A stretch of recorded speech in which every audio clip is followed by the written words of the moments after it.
Bonsoir madame, bonsoir monsieur. Entretien ce soir avec monsieur Augustin Moukaba, un compatriote vivant en Suisse et actuellement à Kinshasa où il est fortement frappé par la fréquence des conflits fonciers dans nos tribunaux et souvent, ou souvent d'ailleurs, les plus faibles sont dépossédés de leurs terres sans raison valable.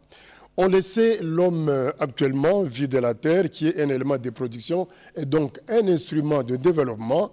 Or, il existe dans ces pays, il existe donc des lois qui réglementent ce secteur depuis l'époque coloniale et même bien avant. Monsieur Augustin, merci d'être parmi nous sur ces plateaux. D'abord, la toute première question que je m'en vais vous poser, pourquoi la terre aujourd'hui chez nous, au Congo et d'ailleurs même en Afrique, est-elle donc l'objet de plusieurs conflits? Merci beaucoup. D'abord, un plaisir pour moi d'être reçu sur ce plateau, votre plateau, et je remercie la RTNC, la télévision nationale, qui est bien suivie à travers le monde.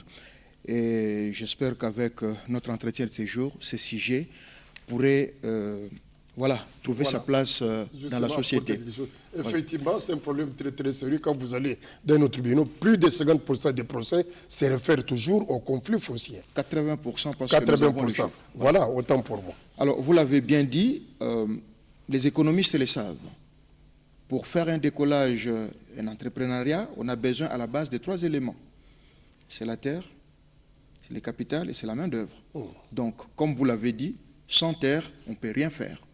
La terre regorge tout. La terre, c'est là où nous avons la vie. La terre, c'est là où nous habitons. Effectivement, il y a nécessité que la terre soit organisée, soit structurée, soit protégée pour qu'elle puisse servir justement aux habitants. Et à ce qui concerne notre pays, nous avons mené quand même des recherches où on a découvert que la loi foncière chez nous au pays, date de plus de 40 ans. Alors que le monde évolue, même la RDC évolue, on peut dire que la loi est devenue obsolète. Non seulement que cette loi est devenue aujourd'hui obsolète, mais c'est une loi qui est aussi en conflit avec les droits coutumiers.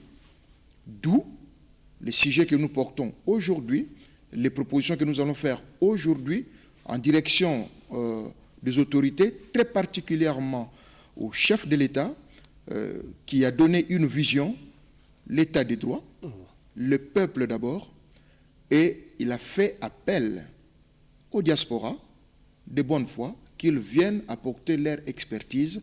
Et c'est dans ce sens-là, nous venons apporter notre apport dans ce secteur foncier qui est miné, qui a beaucoup de conflits et où la population, tant vivant à l'étranger et bien rattaché au pays, et qui est également source de beaucoup d'argent. Voilà. Alors, vous avez parlé de la loi foncière également, de la loi coutumière, mais à qui appartient la gestion de la terre finalement?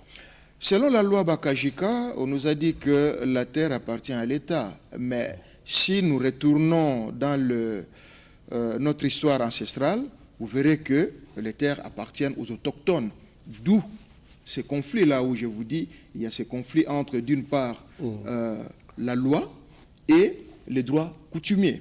Mais normalement, l'autorité, la loi, doit faire en sorte que, si la terre, bien que la terre appartienne aux autochtones, l'État doit organiser pour qu'il n'y ait pas ce genre de conflit que nous sommes en train de vivre. Oui, mais est-ce que le droit foncier n'a pas résolu ces problèmes? Cette dualité qui existe depuis des années. Il y a d'une part, on les voit même à Kinshasa ici, d'une part les chefs coutumiers, également les services de l'État. Oui, justement, il y a ces problèmes-là. C'est là où j'ai dit que la loi est obsolète, d'où d'ailleurs, non seulement dans les faits, notre proposition de la création d'une commission nationale chargée de résoudre les affaires pendantes et de prévenir les conflits fonciers. Donc nous pensons à la création d'une structure qu'on va appeler peut-être une commission nationale en charge de gestion et de prévention des conflits fonciers. Oui, on va y arriver, mais alors, il y a la loi foncière et puis il y a également la coutume, mais la justice, pourquoi ne parvient pas à concilier, au fait, à prévenir tous ces conflits? Je reviens sur cette vision où nous appelons l'implication personnelle, j'insiste, personnelle du chef de l'État. Parce qu'on ne peut pas comprendre que dans nos cours et tribunaux, avec les experts que nous avons, les magistrats que nous avons, les juges, les avocats que nous ayons 80% des affaires pendantes liées au conflit foncier. Donc, il y a quelque chose qui ne joue pas. C'est dans ce sens-là, de la même manière, le chef de l'État s'est impliqué pour l'IGF, dans la lutte contre la corruption, dans la lutte contre la violence faite à la femme, et nous lui donnons cette information que la population, tant ici du pays que ceux qui viennent de l'extérieur, payent les prix. Parce qu'il y a même des excès, comme on dit, des extrêmes. Il y a eu des gens qui sont morts, nous avons des témoignages. On a eu des gens qui sont devenus handicapés à vie, ils ont fait des AVC. Les gens, les mariages disloqués, les enfants dans la rue à cause des conflits fonciers, animés par une poignée de gens mal intentionnés. Oui, mais justement, donc c'est là la question, permettez que j'insiste. Pourquoi est-ce que la loi, pourquoi est-ce que nos cours et tribunaux ne parviennent pas à résorber tous ces conflits fonciers qui causent beaucoup de dégâts que vous venez d'énumérer là? Je reviens sur ça, c'est grâce à cette commission qu'on saura la vérité. Pourquoi ça traîne?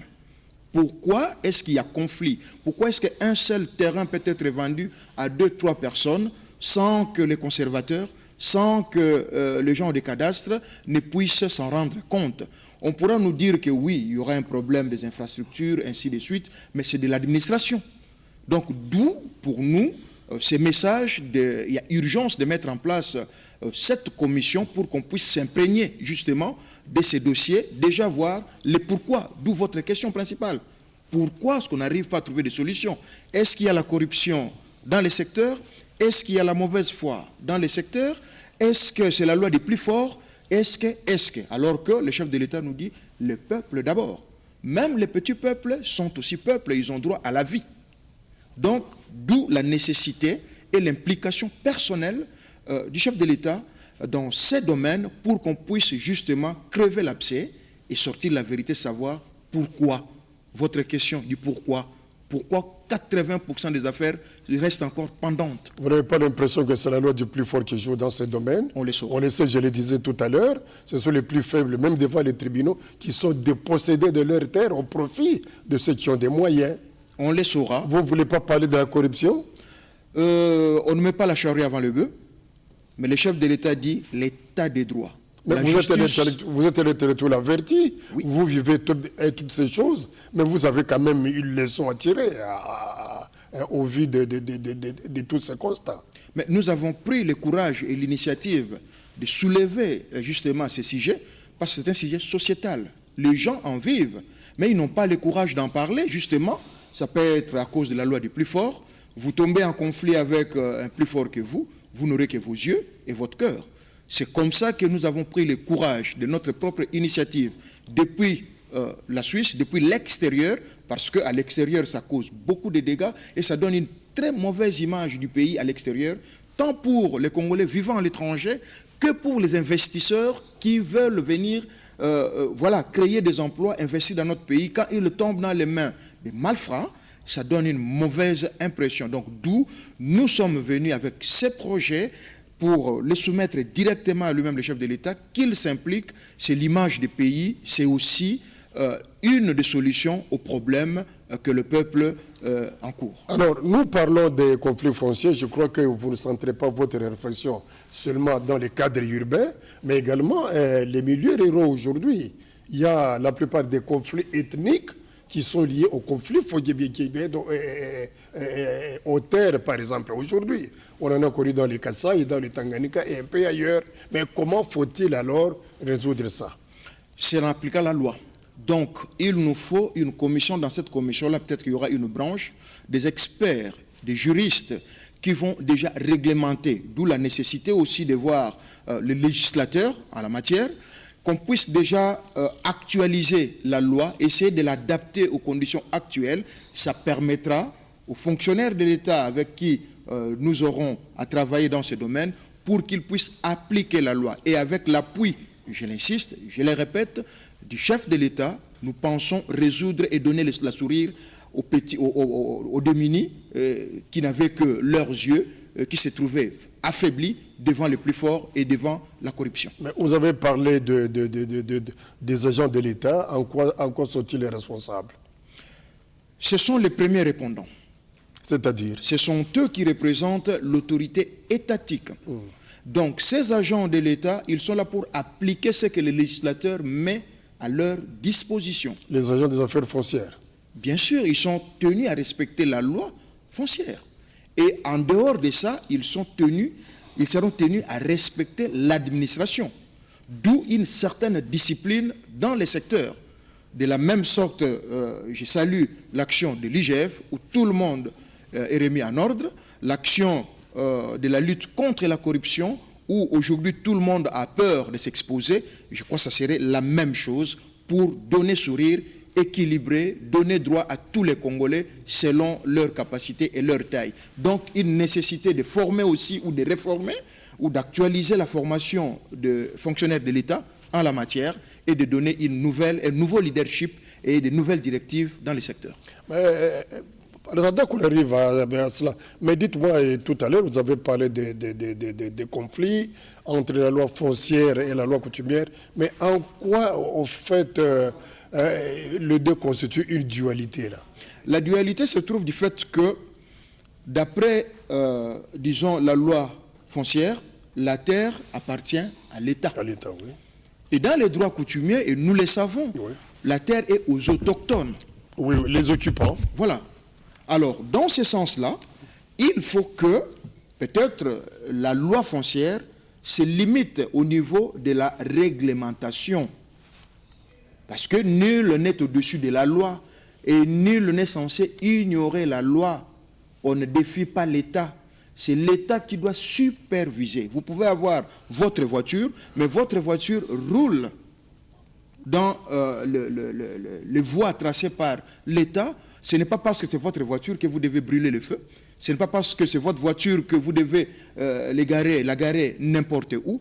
Il faut que l'État revienne dans son rôle de supervision et de veiller à ce que chacun retrouve sa place. Ça ne sera pas créer notre conflit avec le pouvoir coutumier qui pourtant est reconnu par l'État.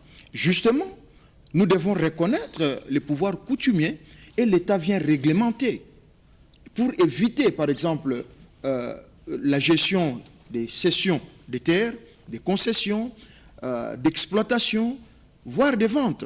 Or, ce qui fait la puissance, prenons par exemple des chefs coutumiers aussi, c'est la possession des terres aujourd'hui. Un chef coutumier sans terre, il n'en est pas un. Mais ce n'est pas parce que vous êtes propriétaire d'une terre que vous pouvez vendre les mêmes mètres carrés à 10 personnes. Là, c'est là où la loi doit intervenir. Vous vendez votre terre, vous en avez le droit, c'est votre terre, mais vous devez respecter les biens d'autrui. C'est écrit dans la Constitution. Il y a des articles qui prévoient, qui parlent du respect des biens d'autrui. C'est votre terre, oui, mais vous devez vous conformer à la législation du pays. Alors, vous mettez en cause et tout ça, le juridisme et donc les pouvoirs de l'État et puis les puissances coutumières. Mais la population elle-même n'a-t-elle pas un rôle à jouer dans tout ça? Oui, comme on dit, l'ignorance tue. C'est notre devoir, avec cette proposition, avec cette commission, de sensibiliser. Parce que les gens, des fois, ils peuvent avoir aussi leurs droits, mais comme ils sont, entre guillemets, ignorants ou ils ne le savent pas, les malins roulent. C'est dans ce sens-là qu'il faut qu'il y ait cette commission qui aura aussi une branche de sensibiliser, en appui d'ailleurs avec la télévision nationale, que les gens sachent leurs droits, comment même faire les affaires sur la terre, c'est-à-dire l'achat, l'exploitation, à quelles conditions. Plus loin, nous pensons même aux installations de guichets uniques dans les districts pour les milieux urbains, pour que les gens aillent s'informer avant l'achat, pour l'achat, l'exploitation, ainsi de suite. Maintenant, vous avez fait aussi allusion au niveau intérieur. Au niveau intérieur, là c'est encore pire. Si nous allons dans certaines parties du pays, je vous dis qu'aujourd'hui les autochtones n'ont plus de place. Ce sont les multinationales qui ont envahi, qui ont pris nos terres parce qu'ils exploitent. Surtout dans les zones minières. Surtout dans les zones minières. Nous ne sommes pas contre... Les forêts aussi. Voilà. Et là, j'en profite pour ouvrir aussi la parenthèse parce que vous parlez des forêts. Vous savez qu'aujourd'hui, l'écologie, le climat occupe une place importante dans les discussions mondiales. La RDC, aujourd'hui je l'ai dit, si on ne le sait pas, je viens d'un pays où ces problèmes est vraiment mis à cœur, la RDC a un grand rôle. Il y a 2 pays au monde qui vont faire face, qui auront un grand rôle à jouer pour l'équilibre du climat au niveau mondial. C'est la République démocratique du Congo avec la forêt équatoriale et le Brésil avec l'Amazonie. Donc, nous, RDC, nous devons savoir que nous avons un poids et nous devons nous organiser pour peser dans les concerts des grands et surtout que nous vivons la transformation de l'économie mondiale. Il y a les nouveaux inputs, il y a le Covid, il y a le climat et puis il y a la digitalisation. Et là, nous aurons un grand rôle à jouer. On nous parle de la mobilité propre dans les années à venir. Qui dit mobilité propre, ce sont les véhicules qui vont rouler à batterie. Et qui dit batterie, c'est le cobalt. Or, le plus grand producteur de cobalt au monde, c'est le Congo. Est-ce que nous avons déjà pensé à nous organiser, à avoir de fêtières pour défendre justement nos produits, qu'on ne subisse pas ce qu'on a subi avec le cuivre, mais vu que c'est notre temps, parce que le cobalt viendra remplacer tout petit peu le pétrole, que le Congo puisse se retrouver et que les Congolais se retrouvent aussi. Donc tout ça, même le cobalt dont on fait allusion, c'est dans la terre. Voilà, donc c'est dans la terre. Alors, revenons, Augustin, revenons donc maintenant à l'organe que vous proposez. Vous dites, il s'appellerait comment? Nous proposons la Commission nationale de gestion et de prévention des conflits fonciers. Oui, qui aura comme rôle, quel rôle exactement? Nous avons déjà la loi foncière, il y a la loi coutumière et puis il y a également certains textes qui régissent le secteur. Mais cet organe que vous proposez viendrait jouer encore quel rôle? 2 pôles. En amont, c'est justement la loi, faire en sorte que la loi soit actualisée, et en aval, la sensibilisation de population qu'ils ne soient plus victimes des conflits fonciers. Entre deux, c'est une nouvelle administration. Réactualiser l'homme, les fonctionnaires de l'État en la matière, mettre les services nécessaires de l'État, c'est-à-dire les services régaliens aussi, j'allais dire, que ce soit la police, les services de renseignement, les services d'impôt aussi, de taxation, pour qu'il y ait ordre dans les secteurs, qu'on puisse traquer aussi ces malfrats et que l'état de droit, les Congolais puissent retrouver le peuple d'abord. Et en aval? En aval, comme je l'ai dit, c'est la sensibilisation, sortir la population de l'ignorance. Parce que nous avons des pratiques. Et c'est aussi une source, vous savez, la coutume, c'est aussi une source de droit. De la même sorte, ce qu'on appelle, il y a un terme qu'on utilise, le terme de jurisprudence, d'où il y a la notion de confiance qui s'installe. Et c'est important, même dans le monde économique. Nous travaillons sur base de confiance. C'est mon frère, il a une entreprise, c'est dans la famille, il n'y a pas de souci. Je vous dis aujourd'hui, clairement, les gens, on les a vendus des trucs par photo, parce qu'ils ont fait confiance. Les gens, aujourd'hui, sont tombés plus bas parce qu'ils ont fait confiance. Et désormais, nous devons traquer ces individus et ces entreprises qui essayent de salir l'image du pays en la matière et dans les secteurs. Mais, vous voyez, M. Augustin, les gens sont victimes aujourd'hui à partir de tous ces conflits fonciers. Est-ce que c'est par l'absence de la loi ou la mauvaise application de la loi ou encore la corruption? Mais c'est ça, c'est ce qui devrait être le problème de fond aujourd'hui. Oui, le vrai problème aujourd'hui, c'est l'homme, c'est les malfrats, c'est cette poignée de gens. Malgré que la loi est obsolète, les ventes se continuent, les maisons poussent tous les jours. Mais si vous tombez entre les mauvaises mains, des malfrats, des gens mal intentionnés, qui sont en train de salir leur propre pays, c'est là le problème. Le vrai problème aujourd'hui, c'est là.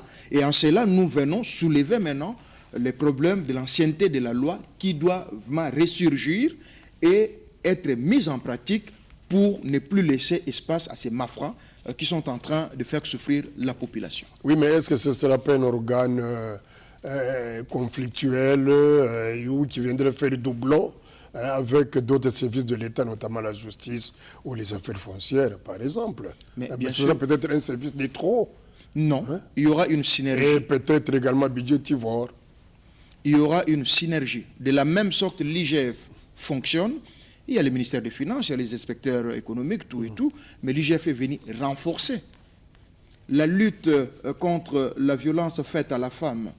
Il y a la justice qui est là. Mais cela n'empêche pas que ces secteurs puissent venir donner l'impulsion. Donc, ça viendrait donner un plus, justement, pour résoudre les problèmes. Et cet organe pourrait travailler ensemble, en collaboration avec la justice, comme je l'ai dit, la police, les services de renseignement, les services financiers, les services économiques, pour réglementer les secteurs. Mais il y a les services de l'État, l'État lui-même qui devrait être mis en cause. Et les services, par exemple, avec la vente des concessions aux exploitants miniers et forestiers aujourd'hui. Et ça, vous n'épinglez pas. Si, c'est là où je dis qu'il y a nécessité de discuter aussi avec les législateurs. Je parle de l'ancienneté de la loi. La loi est devenue obsolète. Nous ne sommes pas contre les investissements étrangers, mais nous sommes pour le respect du sol et du sous-sol congolais.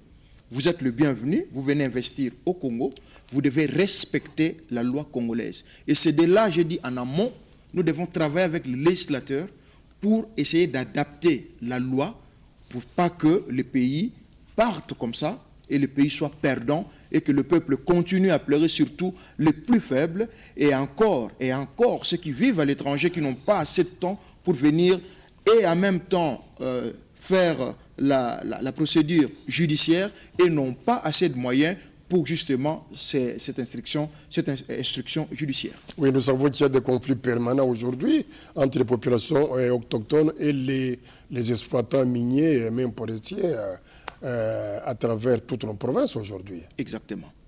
C'est cette confusion-là. Bon, alors, puisque là, c'est au niveau vraiment, au niveau étatique, donc c'est un niveau en fait qui nous dépasse quelque peu aujourd'hui. Mais comment voulez-vous qu'un organe établi à Kinshasa puisse aller, en fait, réguler ou prévenir les conflits qui se passent dans tous ces milieux très éloignés de la capitale? Monsieur Oscar Kabamba. Il y a par exemple les pygmées aujourd'hui qui se réclament propriétaires des forêts, des terres, hérités de leurs ancêtres depuis des années et qui aujourd'hui vous avez appris, par exemple dans les Tanganyika et même ailleurs dans l'Équateur, il y a des guerres, il y a des gens qui sont en train de mourir pour ça. Monsieur Oscar Kabamba, excusez-moi, nous proposons une commission nationale. Ce n'est pas une commission provinciale, une commission nationale chargée de gestion et de la prévention des conflits fonciers. C'est-à-dire que c'est une commission qui doit avoir ses assises à travers toute l'étendue de la République démocratique du Congo. C'est dans ce sens-là, nous sollicitons, nous demandons l'implication personnelle du chef de l'État pour que cet organe trouve jour, pour que son programme, sa vision du peuple d'abord, se réalise et que le peuple qui ont longtemps pleuré, qui ont été victimes des injustices, qui se sont vus ravir leurs terres, leurs forêts, leurs eaux même, par les plus forts, qu'ils disent qu'au Congo, c'est l'état des droits. C'est dans ce sens-là que nous disons la justice élève une nation. Mais en attendant aujourd'hui, les populations n'ont que leurs yeux pour pleurer, comme vous disiez tout à l'heure. Oui, nous sommes venus avec ça parce qu'il n'y avait personne. Il y a trop de victimes aujourd'hui. Trop de victimes. Effectivement, j'en ai vu, comme je vous ai dit, les gens qui sont morts, les gens qui ont fait des AVC, j'en ai vu les divorces et les enfants payent les prix. J'ai vu les gens mourir. C'est dans ce sens-là que nous venons booster. On ne dit pas que rien n'a été fait en amont, mais avec cette structure, avec cette proposition, sur appel du chef de l'État pour qu'on vienne l'accompagner dans la vision du peuple d'abord et de la réalisation et matérialisation de l'État des droits, c'est notre modeste contribution. Et les conflits nés des héritages? Évidemment, je crois qu'il y a aussi les droits de la famille. L'État est là simplement pour faire appliquer la loi. Vous savez... Oui, mais puisque la loi est là, vous venez de parler du code de la famille. Oui. Mais puisque la loi est là, pourquoi aujourd'hui le problème devrait encore se poser en ce qui concerne les héritages? Ah ben, mais nous revenons. Vous avez tout à l'heure posé la question. Comment on peut arriver à comprendre que la justice n'arrive pas à résoudre les problèmes? Pourtant, ils ont tous les outils. Donc, avec cette commission, bien sûr, dans le secteur foncier, nous saurons la vérité. On va crever l'abcès. On saura qu'est-ce qui se passe réellement. Et c'est là où, je ne le souhaite pas, mais le chef de l'État l'a dit, il faut préparer aussi les instances de rééducation, le centre de rééducation. À un moment donné, il faut montrer l'exemple, il faut frapper là où il faut frapper. Ce n'est pas pour faire mal, mais c'est pour revenir à la raison. Et puisqu'on va terminer, ce que vous dites sera donc aura une place au fait dans la nouvelle configuration politique dominée par l'union sacrée de la nation. Vous savez, là, c'est un terme, c'est un secteur, je dirais, politique. D'ailleurs, c'est envahi, c'est aujourd'hui saturé. Quand on parle de l'union sacrée, ce sont des politiques. Ça, c'est un sujet sociétal.